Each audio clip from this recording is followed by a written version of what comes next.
सजा दो घर को गुलशन सा, सजा दो घर को गुलशन सा, मेरे सरकार आए हैं। सजा दो घर को गुलशन सा, मेरे सरकार आए हैं। मेरे सरकार आए हैं, मेरे सरकार आए हैं। मेरे सरकार आए हैं, मेरे सरकार आए हैं। मेरे सरकार आए हैं।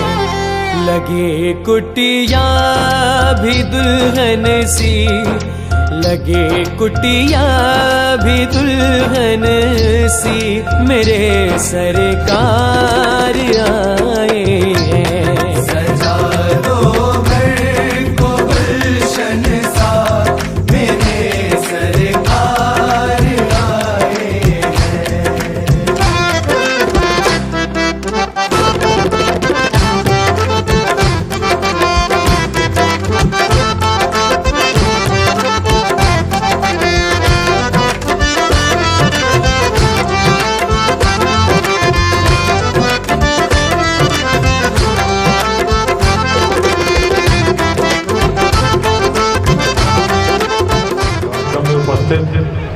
कृष्ण मोहन जी, सभी अग्रज बंधुओं, युवा साथियों,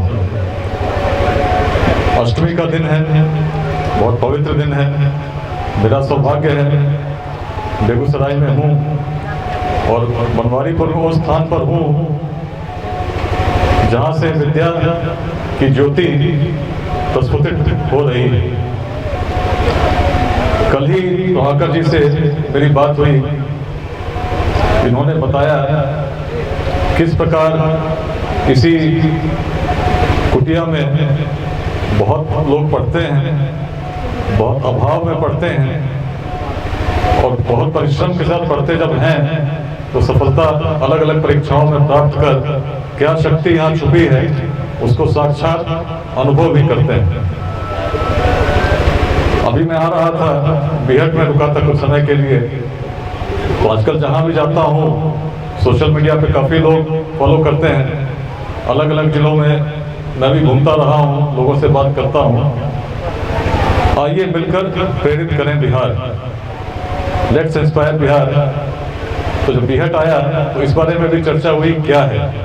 बहुत सारी चीज़ें मैंने भी सोशल मीडिया पे साझा की हैं, अलग अलग जगह पर लोगों से बात करने का अवसर मिला, लेकिन वहाँ पर मैंने उसका उत्तर नहीं दिया।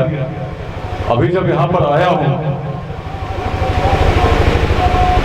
तो कहना चाहता हूँ कि लेट्स इंस्पायर बिहार अगर कुछ है तो यही है।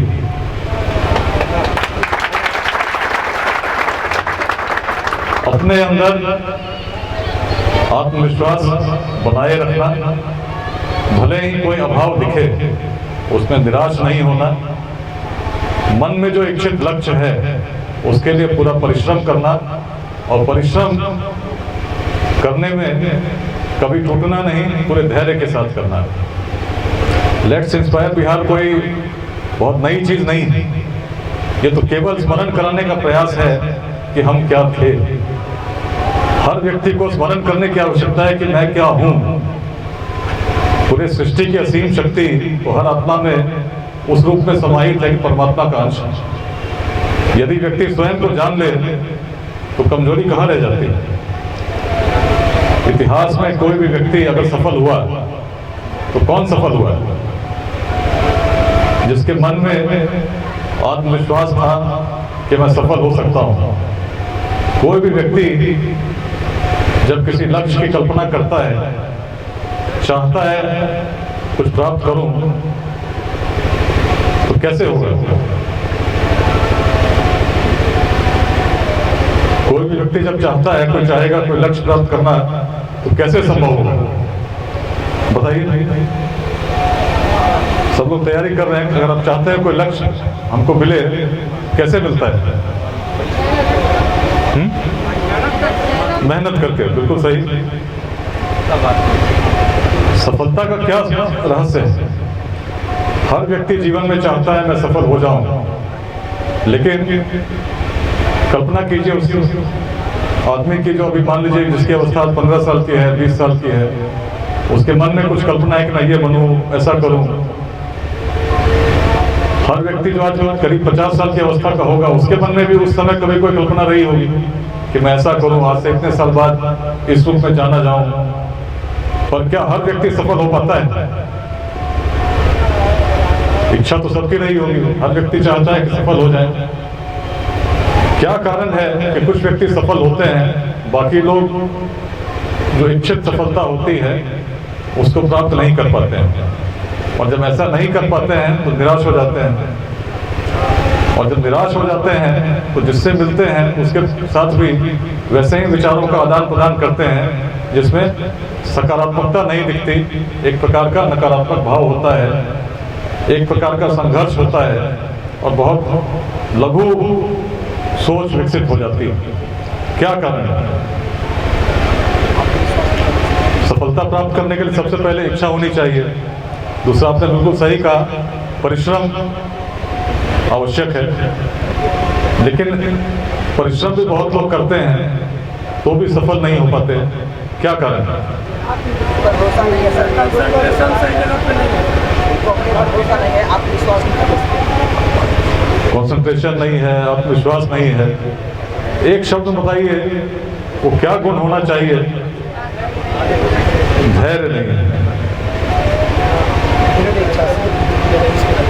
देखिए, सफलता को जिस रूप में मैं देखता हूँ, जिसको इंग्लिश में भी हम लोग कहते हैं 3 Ds, डिजायर, इच्छा, दूसरा है डेडिकेशन, जो हमने बात कही परिश्रम की, लेकिन डिजायर भी हो, डेडिकेशन भी हो, सफलता तब तक नहीं मिलेगी जब तक दृढ़ निश्चय नहीं, डिटर्मिनेशन नहीं हो। यदि लक्ष्य प्राप्त करना है तो मन में ठान लेना होगा, एक जिद करनी होगी कि करना है। किसी भी व्यक्ति में जीवन में कोई चीज परोस के नहीं मिलती। अगर आप चाहते हैं कुछ प्राप्त करना तो परिश्रम तो करना ही पड़ेगा, लेकिन परिश्रम करते हुए जब आगे बढ़ते हैं तब हमारा सामना होता है विपत्तियों से, संघर्षों से, परिस्थितियों से, जो हर व्यक्ति के लिए अलग अलग है।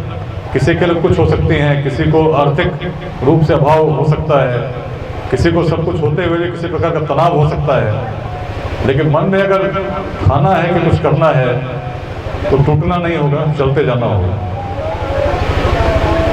काम शुरू करते नहीं भय से नीचे लोग, मध्यम त्यजते बीच में देख विषम संयोग।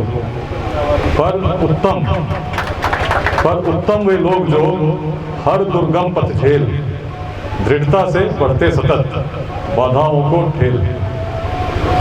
जीवन में यदि आपने ठान लिया किसी लक्ष्य को प्राप्त करना है तो मान लो, जान लो, इस विश्वास को अपने ऊपर अंदर से अनुभव करो कि तुम कर सकते हो। कोई भी व्यक्ति, किसी भी व्यक्ति से आप बात कर लीजिए जो सफल हुए, आज भी बहुत लोग यहाँ बैठे हैं जो दरोगा की परीक्षा में सफल हुए हैं। कृष्ण मोहन जी अपने आप में स्वयं एक उदाहरण है, पढ़ाते पढ़ाते ये भी तैयारी कर रहे थे, इस पर इन्होंने भी सफलता प्राप्त की है। अनेक लोगों के जीवन को इन्होंने उस रूप में प्रज्वलित किया है कि स्थापित हो गए। समाज में प्रेरित कौन कर सकता है? हम लोग बात कर रहे हैं प्रेरित करने की, प्रेरित कौन कर सकता है? बताइए, कौन व्यक्ति है जो प्रेरित कर सकता है? नहीं, वो तो अलग बात हुई। प्रेरित करने की क्या गुण है जो किसी व्यक्ति में होंगी जो दूसरों को प्रेरित कर सकती है? सफलता, आत्मविश्वास। यदि व्यक्ति सफल नहीं है, उसके अंदर स्वयं आत्मविश्वास नहीं है, तो भला दूसरों को क्या बताएगा?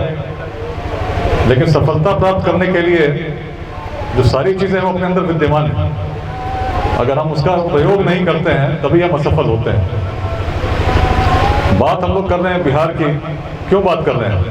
लेट्स इंस्पायर बिहार अगर हम बात कर रहे हैं तो क्यों कहते हैं कि भाई हम अगर इंस्पायर कर देंगे तो चीजें बदल जाएंगी?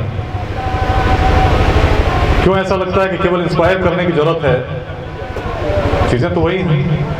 जैसे व्यक्ति को मैं कह रहा हूँ सफल होना चाहते हैं तो सब कुछ तो आपके पास ही है, केवल दृढ़ निश्चय होना चाहिए, परिश्रम करना होगा। इतना आपने कर दिया कि कोई लक्ष्य असफल नहीं हो। बिहार की जब बात करते हैं तो क्यों न प्रेरित हों। कैसी भूमि थी, आज हम देख रहे हैं छोटी सी कुटिया में बैठकर लोग सफल हो रहे हैं। क्या प्रेरणा इस भूमि में है, इस छोटे से स्थान में है, उसकी कल्पना आप तब कर सकते हैं जब यहाँ से निकलकर लोग अलग अलग क्षेत्रों में योगदान दे रहे होंगे और यहाँ जो गुण उनके अंदर उन्होंने ग्रहण किए होंगे उसको अच्छे से वहाँ प्रदर्शित कर रहे होंगे। बिहार की भूमि में क्या शक्ति थी, हमारे पूर्वज कैसे थे। आज कल्पना कीजिए कि 100 लोगों को हम लोग बिठा दें एक कक्ष में और बोलें किसी एक विषय पर कोई दृष्टिकोण लेकर आओ और विवाद करने दें और बोलें दृष्टिकोण लेकर आओ, एक समान भाव लेकर आओ, तो संभव है क्या? अगर 100 लोगों को विषय दे दीजिए विवाद करने को, 1 घंटे का समय दे दीजिए कि निष्कर्ष पे आ जाओ, क्या लगता है लोग निष्कर्ष निकाल पाएंगे? हर व्यक्ति की बुद्धि अलग है, हर व्यक्ति का सोच अलग है, चिंतन अलग है। 100 लोग भी बैठे हैं, उनको हम 1 घंटे का समय दे दें तो निष्कर्ष पे नहीं पहुंच पाते। लेकिन उस काल की कल्पना कीजिए जब पूरा भारत छोटे छोटे राजवंशों में बटा हुआ था, छोटे छोटे क्षेत्र थे जिनके स्वामी अपने आप को उस क्षेत्र का स्वामी मानते थे। आपस में समन्वय तो रहा ही नहीं होगा, और समन्वय होता कैसे? न मार्ग थे, न आज की तरह सूचना तंत्र था। आज मैं बात कर रहा हूँ, बहुत लोग मोबाइल के माध्यम से कहीं और बैठकर सुन रहे होंगे, आगे भी सुनेंगे। लेकिन उस समय यदि पाटलिपुत्र में बैठे किसी शासक को कुछ बात कहनी होती तो क्या प्रक्रिया रही होगी कि उसकी बात अफगानिस्तान के पार बामियान तक पहुंचती। लेकिन हमारे पूर्वजों की जो शक्ति थी, ऐसी जोड़ने की शक्ति थी कि उस समय छोटे छोटे राज्यों को, छोटे छोटे गण राज्यों को, उनके गण प्रमुखों को एकत्रित कर अखंड भारत के साम्राज्य का निर्माण कर सके। वो भी तब जब न मार्ग थे, न प्रौद्योगिकी थी, न सूचना तंत्र था। और उस अखंड भारत की सीमाएं आज के भारत से भी बहुत अधिक विशाल थी। अफगानिस्तान के पार तक थी, पूर्वोत्तर तक थी, दक्षिण तक थी, उत्तर के हिमालय के पार तक थी। कैसे संभव हो सका? क्या गुण थे? ज्ञान की बात कीजिए, कैसे पूर्वज थे? पूरे विश्व में जब बात ज्ञान की होती है तो बात तत्वों की होती है। किस प्रकार भौतिक उन्नति की जाए इसकी होती है। तो हमारे यहाँ भी हुई। सबसे प्राचीन पुस्तक ऋग्वेद को माना जाता है। वेदों की रचना पश्चिम उत्तर भारत में हुई। बहुत समय तक वैदिक काल चला, लेकिन वैदिक काल में भी वेदों में सबसे उत्कृष्ट क्या माना जाता है? ऋग्वेद तो सबसे प्राचीन है। ज्ञान के स्तर में सबसे उत्कृष्ट क्या माना जाता है? बताइए। वेद जानते हैं ना, नाम सुने हैं? वेदों में सबसे उत्कृष्ट किसको माना जाता है ज्ञान के स्तर में?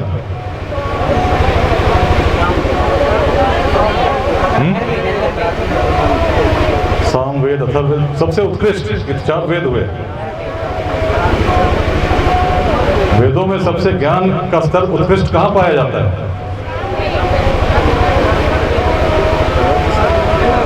जहाँ वेदों का अंत हुआ उसको क्या कहते हैं? वेदांत कहते हैं। और वेदांत की भूमि कहाँ है? वेदांत की भूमि कहाँ है? मिथिला। हम लोग कहाँ हैं? यही तो वेदांत की भूमि है। यहीं के तो पूर्वज थे जिनका ज्ञान केवल भौतिक चीजों से संतुष्ट नहीं था। तब तो केवल उस रास्ते तक जाना चाहते थे जहाँ व्यक्ति स्वयं से प्रश्न करता है कि मैं क्या हूँ, मैं यहाँ क्यों हूँ, मेरी अस्तित्व की सार्थकता क्या है। उस रहस्य को जब उन्होंने जाना तो यही तो भूमि थी जिसने कल्पना की, एक साम्य को देखा, जिसमें न केवल एक व्यक्ति से व्यक्ति में उसने सामरूपता देखी, बल्कि हर जीवित आत्मा में उसी परमात्मा का अंश देखा जो समस्त सृष्टि को संचालित करती है। तभी तो वेदांत में अद्वैत की हम लोगों ने बात इसी बिहार की भूमि पर होते देखा, जिसने आने वाले समय में जितने भी विचारक उत्पन्न हुए, चाहे आदि शंकराचार्य हुए, आधुनिक काल में स्वामी विवेकानंद हुए, सब उसी विचार से प्रेरित हुए जो कभी इसी बिहार मिथिला के जंगलों में उत्पन्न हुई थी। हम तो वही हैं इतने प्राचीन काल में जब ऐसा ज्ञान था तभी तो विश्वविद्यालय स्थापित हुए, नालंदा स्थापित हुई, विक्रमशिला स्थापित हुई। वही परंपरा तो चल रही जिसके वाहक हम आज हैं कि आज कुटिया में भी बैठकर पढ़ते हैं, वो सामर्थ्य रखते हैं कि हर परीक्षा में सफल हो सके। आवश्यकता स्वयं को जानने की, लेट्स इंस्पायर बिहार कुछ और नहीं है, हर व्यक्ति में उस स्मरण शक्ति को जगाने की है कि तुम क्या थे, तुम्हारा सामर्थ्य क्या है और तुम क्या कर सकते हो। जो भी चीज़ असंभव लगती है असंभव नहीं है। अगर आपको लगता है कोई चीज़ असंभव है, मैं भी साक्षात खड़ा हूँ, बहुत सारी परीक्षाओं को मैंने भी देखा है, आज भी हर चीज़ जो देखता हूँ उसे प्रयोग अवश्य करता हूँ। पुलिस में भी रहा, प्रभाकर जी बता रहे थे किस प्रकार कभी भगा गया तो लोग उसको मिनी चंबल कहते थे, डकैतों का बोलबाला था। ऐसे समय से था कि अंग्रेजों ने भी लिख दिया था it's the university of crime. लोगों से बात होती तो लोग बोलते कि अपराध खत्म हो ही नहीं सकता है, तो महर्षि वाल्मीकि के समय से चल रहा है, वाल्मीकि इसी क्षेत्र के थे, कैसे खत्म हुआ। अगर मैं भी यही सोचता कि भाई अपराध तो समाप्त होगा ही नहीं, चलने तो जैसा चल रहा है, आराम से आते 2 साल निकालते चले जाते, तो क्या मिनी चंबल का दाग मिटता? क्या चंपारण में शांति आती? अगर हर व्यक्ति ऐसा ही सोचे कि कुछ हो नहीं सकता तो कुछ नहीं होगा। लेकिन उसी समय जब व्यक्ति जानता है कि मैं हूँ और मेरे अस्तित्व का भी प्रभाव पड़ना चाहिए, तो आत्मविश्वास अपने आप आता है। जो चीज़ें असंभव दिखती हैं वो भी संभव हो जाती हैं। हम लोगों ने कुछ बहुत अद्भुत नहीं किया, जो परिस्थितियां थी उसको समझने का प्रयास किया। जितने उस समय डकैत थे अपराध तो करते ही थे, लेकिन अपराध के साथ साथ उनकी एक व्यवस्था थी।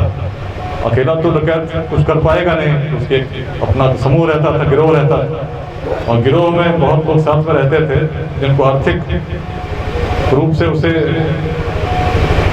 प्रदान भी करना पड़ता था, उसी के लिए अपराध भी करते थे। साथ में गन्ने की खेती होती थी, और गन्ने की खेती अपने ज़मीन पर तो होगी नहीं, तो दूसरों के ज़मीन को कब्जा किया जाता था। सरकारी ज़मीन पर दियारे में खेती होती थी, तो पहले तो हम लोगों ने उसी को लक्षित किया। पुलिस की तैनाती हुई, जो सरकारी भूमि पर गन्ना लगा था किसी दूसरे के खेत पर लगा था उसको कटवाया। 25 लाख से ऊपर सरकार के खजाने में जमा हुआ। आर्थिक रीढ़ टूटी, ऑपरेशंस चले, कुछ डकैत मारे गए, लेकिन आर्थिक रीढ़ पे हमला पहली बार हुआ। उससे पहले ऑपरेशंस तो चलते ही रहे थे। शांति आई, लेकिन फिर भी लगा कि शांति स्थायी नहीं होगी जब तक जो लोग अपराध कर रहे हैं उनको हम प्रभावित उस रूप में नहीं करें जो स्थायी हो। और जहां बात गोली से नहीं होती, बोली से बन जाती है। तो इतिहास की प्रेरणा को हम लोगों ने तब जागृत करने का प्रयास किया कि जब उनसे बात होती, कहते कि वाल्मीकि के समय से अपराध चल रहा है, तो उनके परिवार से हमने कहा कि अगर मान लिया आपकी बात की वाल्मीकि के समय से अपराध चलता होगा, लेकिन आप मुझे ये बताइए कि अगर वाल्मीकि नहीं रहते, रत्नाकर के रत्नाकर ही रह गए होते, तो क्या विश्व उनको कभी वाल्मीकि के रूप में जानता है? कितने रत्नाकर, कितने डाकू आए और चले गए, कौन किसको जानता है? लेकिन रत्नाकर ने अपने जीवन में परिवर्तन का निर्णय लिया, वाल्मीकि बने, पूरे विश्व के लिए आदर्श हो गए। हर व्यक्ति में परिवर्तन की भी क्षमता है, भले जो भी उसका बैकग्राउंड रहा हो, जिस दिन उसने निर्णय कर लिया, ठान लिया कि मैं स्वयं में परिवर्तन लाऊंगा, तो संभव है कि अपने आने वाले पीढ़ियों के लिए आदर्श रूप में प्रस्तुत हो जाए। वाल्मीकि उसके उदाहरण है। जब ऐसी बात होने लगी, हम लोगों ने प्रेरित करना शुरू किया, श्रृंखला बन गई। पहले एक आत्मसमर्पण हुआ, दूसरा हुआ, और जहाँ अपहरण 50-100 इस प्रकार होते थे, संख्या 0 पर आ गई, अपराध मिट गया, सारे गिरोह नष्ट हो गए। प्रभाकर जी बात कर रहे थे रोहतास किले की, वहाँ भी लगभग ऐसी ही परिस्थिति थी। सदियों से डकैतों का बोलबाला था। स्वतंत्रता के बाद राष्ट्रीय ध्वज लहराया नहीं गया था। 15 अगस्त 26 जनवरी काले झंडे उग्रवादी लहराते थे, शरण स्थली के रूप में प्रयोग करते थे। पुलिस के लिए बड़ी चुनौती थी। पहाड़ पे जाना अपने आप में आसान नहीं था। 20-20 किलोमीटर के मार्ग थे जो कच्चे थे, उस पर लैंडमाइन बिछे रहते थे। 3 सितंबर 2008 को मेरे साथ भी घटना घटी। अचानक एनकाउंटर हुआ, बड़े नज़दीक से गोलियां चली। परिस्थिति बड़ी विषम थी, लेकिन परिवर्तन का लक्ष्य सुदृढ़ था कि करना है। मन में सुनिश्चित था कि भाई ऐसे तो नहीं जाएंगे, आए हैं तो शांत करके ही जाएंगे। प्रेरणा वही इतिहास से मिली और लोगों को प्रेरित करने का प्रयास किया। पहाड़ पे जो लोग रहते थे सब आदिवासी थे, और वही आदिवासी उग्रवादियों को सबसे अधिक समर्थन प्रदान करते थे, शरण प्रदान करते थे। उनके अंदर इस भाव को जो हमने जागृत करने का प्रयास किया कि तुम क्या थे, तुम कौन हो, इसका स्मरण करो। जो इस रोहतास किले को देखकर हम गौरवान्वित हो रहे हैं, जिसको तुम अपना उद्गम स्थल मानते हो, किसकी कृति? उन्हीं यशस्वी पूर्वजों के जो तुम वंशज हो, जिन्होंने कभी उस काल में इस महान दुर्ग को स्थापित कर दिया। जो समस्त भारत में, जब मध्य भारत में मुगल आए तो फरिश्ता ने लिखा कि भारत का सबसे मजबूत दुर्ग, सबसे सुरक्षित किला यही है जिसे सीधे युद्ध में जीता नहीं जा सकता, केवल छद्म युद्ध में ही जीता जा सकता है। और इतिहास साक्षी है, शेरशाह को भी जब आना हुआ तो छल से ही उसने दुर्ग में प्रवेश किया, सीधे युद्ध में जीत नहीं सकते थे। ऐसे दुर्ग के तुम स्वामी हो, तुम्हारे पूर्वज रहे हैं, परंतु ऐसी अशांति का माहौल है कि पर्यटक तो भूल जाइए, अपने जिले से लोग नहीं आते हैं। बातें जब हृदय से निकलती हैं, हृदय को छूती हैं, और जब छूने लगती हैं उनका प्रभाव होता है। इतिहास में बहुत शक्ति है। जब पूर्वजों का स्मरण करने लगे, उनके पूर्वजों की जयंती हम मनाने लगे, तो जहाँ लोग कल्पना नहीं कर सकते थे कि उग्रवादी समाप्त होंगे, सैकड़ों मील का जंगल है, इतना सुरक्षित जंगल है कि पुलिस वहाँ पर चाहेगी भी तो बिना नुकसान के नहीं आ पाएगी। और ऐसा ही चल रहा था अनेक वर्षों से। हर वर्ष अनेक पुलिसकर्मी शहीद हुए, कई थानों पर हमला हुआ।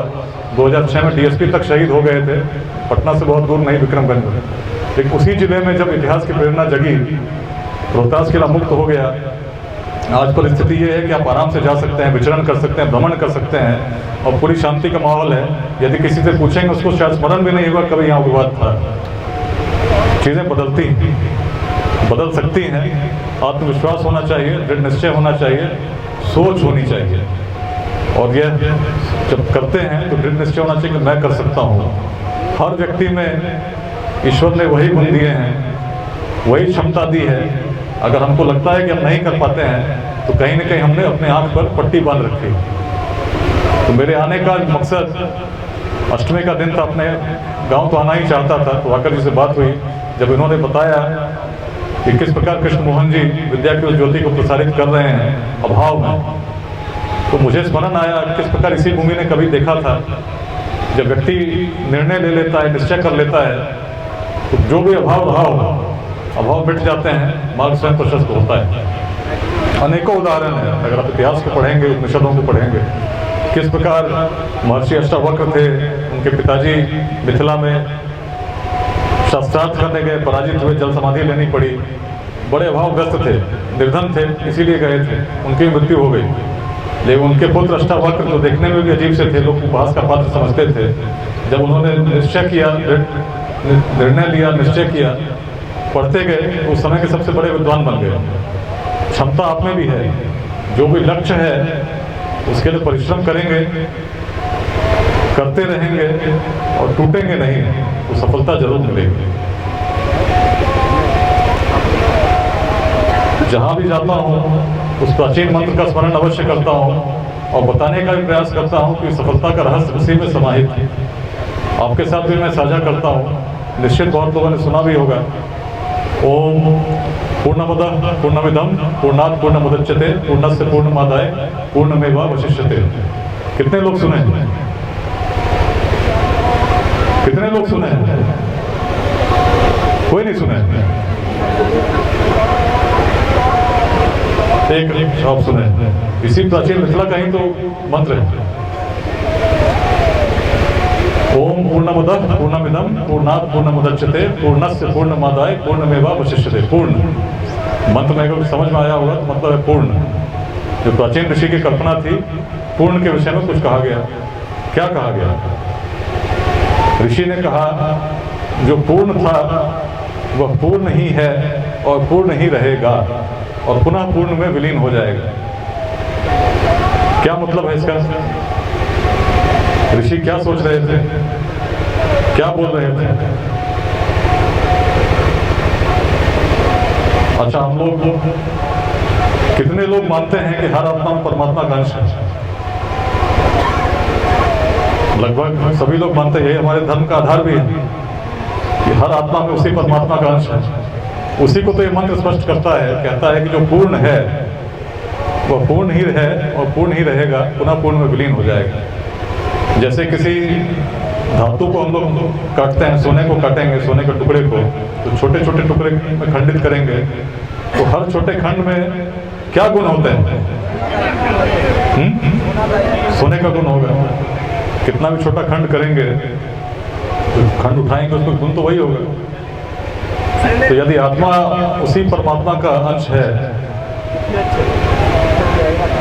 जो पूरे सृष्टि को संचालित करने की क्षमता रखती है, करती है, तो आत्मा में क्या गुण होना चाहिए? और परमात्मा की जो क्षमता है, क्या क्षमता है? कितनी क्षमता है परमात्मा की? असीम क्षमता है। असीम को कभी विभाजित किया जा सकता है क्या? जो असीम है उसको विभाजित कितना भी खंड करेंगे तो क्या निकलेगा? असीम। तो आपकी कितनी क्षमता है? असीम क्षमता है। हर व्यक्ति में असीम क्षमता है, और जब परिश्रम करेंगे किसी लक्ष्य को तो आपको कुछ उसका भाग अनुभव होता है। हम लोग अपनी क्षमता का बहुत कम प्रयोग करते हैं। हर व्यक्ति में असीम क्षमता है, क्योंकि गुण तो वही होगा, और गुण वही है। इसको जब परिश्रम करेंगे जीवन में किसी लक्ष्य को प्राप्त करने के लिए तो अनुभव करेंगे। और जो व्यक्ति अपनी क्षमता को जान गया वही व्यक्ति सफल होता है, और वही व्यक्ति दूसरों को भी प्रेरित कर सकता है। तो संदेश यही है, जीवन में कोई लक्ष्य अगर आपने निर्धारित किया है तो विचलित मत हो, परिश्रम करो, निश्चित सफलता मिलेगी। आपकी क्षमता असीम है, परंतु एक बार जब स्थापित हो गए तो जीवन का अंत वही नहीं हो जाता। अगर आपने सफलता प्राप्त कर ली, स्थापित हो गए, उसके बाद आगे की जो यात्रा है प्रारंभ होती है, और वहाँ होता है केवल अपने लिए नहीं जीना, कुछ ना कुछ आंशिक ही सही समाज के लिए भी कुछ करना, तभी समाज आगे बढ़ सकेगा। और समाज कैसे आगे बढ़ सकेगा? अब एक छोटे से रथ की हम लोग बात करें, गाड़ी जिसको मान लीजिए 4 पशुओं को मिलकर खींचना हो। चलते थे इस प्रकार के वाहन जो अनेक पशु मिलकर खींचते थे। बड़े वाहन होते थे, जितना भारी वाहन होगा उतने पशु लगेंगे। अब मान लीजिए कोई ऐसा वाहन बना हो जिसको 4 पशुओं को मिलकर खींचना हो, तो अकेला एक पशु अगर चाहेगा तो खींच पाएगा क्या? नहीं खींच पाएगा, उसकी क्षमता नहीं है। लेकिन 4 पशु जब लगेंगे उस वाहन को खींचने में, जिसको 4 पशुओं को खींचना हो, तो गाड़ी आगे बढ़ेगी, तीव्रता के साथ बढ़ेगी। अगर पशुओं में समन्वय अच्छा होगा तो और अच्छे से चलेगी।